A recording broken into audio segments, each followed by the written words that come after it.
This video is only intended for illustrating the work stages and does not replace the official installation and operating instructions.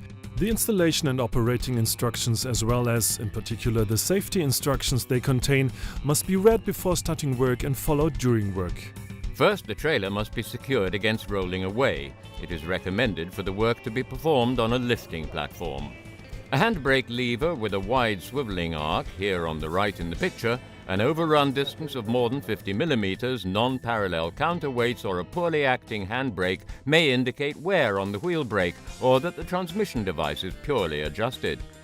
To achieve the correct braking effort and keep the wear on the components, for example overrun damper, at a low level, it is necessary to readjust the brakes from time to time. For adjustment, the swivel cam of the wheel brake must be locked from the outside with a 3.8 mm pin through the docking hole. Next, tighten the adjusting bolt on the rear of the brake until movement of the wheel is prevented. Now turn back by about 1.5 turns until no brake effort is applied any longer when the wheel is turned forwards. After all wheel brakes have been adjusted, the handbrake should be operated a few times in order to center the brakes. After this, a perpendicular and parallel position of the compensation lever in relation to the brake linkage indicates that the brake setting is good. If the counterweight is tilted, it is necessary to adjust the brakes again.